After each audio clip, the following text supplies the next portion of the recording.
जालोर जिले के आहोर उपखंड क्षेत्र के आईपुरा गांव की एक हिंदू युवती को मुस्लिम युवक द्वारा भगा कर ले जाने के मामले ने तूल पकड़ लिया है।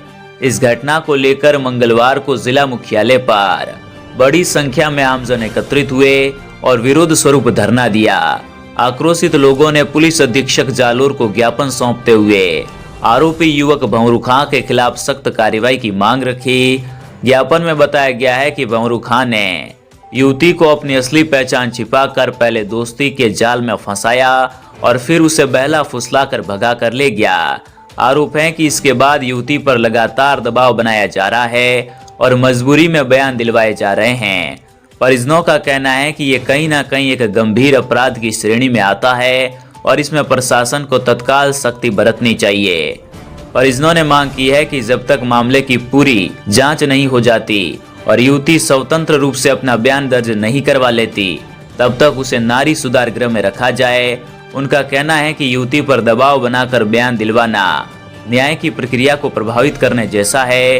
ज्ञापन में ये भी कहा गया है कि प्रशासन को इस तरह के मामलों में समय रहते कदम उठाना चाहिए ताकि समाज में लव जिहाद जैसी घटनाओं को रोका जा सके। ग्रामीणों का आरोप है कि ऐसे मामलों में ढील देने से आपराधिक मानसिकता को बढ़ावा मिलता है और समाज का आपसी सामंजस्य बिगड़ता है। धरने में शामिल लोगों ने स्पष्ट कहा है कि यदि पुलिस और प्रशासन ने शीघ्र और सख्त कार्रवाई नहीं की तो आंदोलन को और तेज किया जाएगा। धरना स्थल पर बड़ी संख्या में लोग मौजूद रहे और उन्होंने आरोपी को जल्द गिरफ्तार कर जेल भेजने की मांग दोहराई। धरने में मौजूद ग्रामीणों ने प्रशासन को चेताया कि यदि न्याय प्रक्रिया में देरी हुई तो ये आक्रोश और बढ़ेगा। उन्होंने कहा कि इस तरह की घटनाएं समाज में सुरक्षा की भावना पैदा करती है, इसलिए जिम्मेदार अधिकारियों को तत्काल ठोस कदम उठाने चाहिए।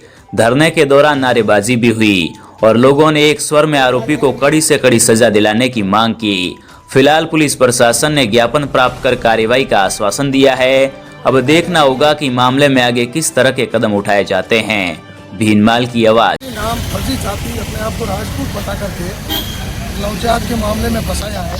भंवरू खां नामक जिहादी एक हिंदू बेटी को अपने जाल में फंसा करके ले गया है। लव जिहाद का मामला है। पिछले काफ़ी दिनों से यहाँ पर सर्व हिंदू समाज के लोग धरना प्रदर्शन कर रहे थे।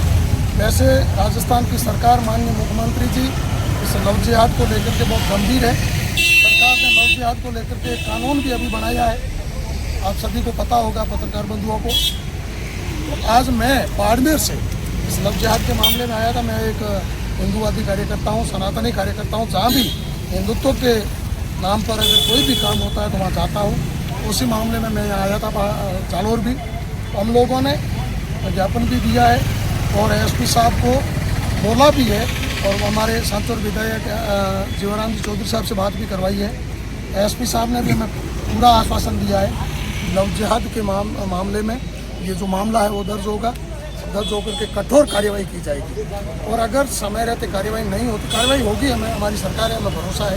और नहीं भी होती है तो अब हिंदू समाज किसी भी कीमत पर चुप करके घर में बैठने वाला नहीं है। हम लोगों ने तय कर दिया है कि अब अगर कानून हमारा सहयोग नहीं करेगा तो हम हमारी माँ, बहन और बेटी के मान, सम्मान और स्वाभिमान के लिए हमें जो कुछ करना पड़ा हम करेंगे। पूरा हिंदू समाज इस बात को लेकर के तत्पर है, तैयार है। अब हम किसी भी कीमत पर चुप रह करके बैठेंगे नहीं। हमने बहुत कुछ सह लिया। अब हर हिंदू को महाराणा प्रताप बनने की आवश्यकता है, वीर दुर्गादास राठौड़ बनने की आवश्यकता है। अब हर हिंदू को छत्रपति शिवाजी महाराज के पद चिन्हों पर चलने की आवश्यकता है। प्रभु श्री राम के आदर्शों पर चलने की आवश्यकता है। हिंदू कतई किसी रूप से कमज़ोर नहीं है। हम लोग कानून का सम्मान करते हैं, देश के संविधान का सम्मान करते हैं। लेकिन अगर देश का कानून, देश का संविधान हमारी बहन बेटियों की, हमारी माँ बहनों की मान, सम्मान, स्वाभिमान की रक्षा नहीं कर सकते तो फिर हमें जीने का कोई हक नहीं है। हमारे पूर्वजों ने जब जोरू और ज़मीन के लिए बलिदान दिए, जोरू यानी लुगाई,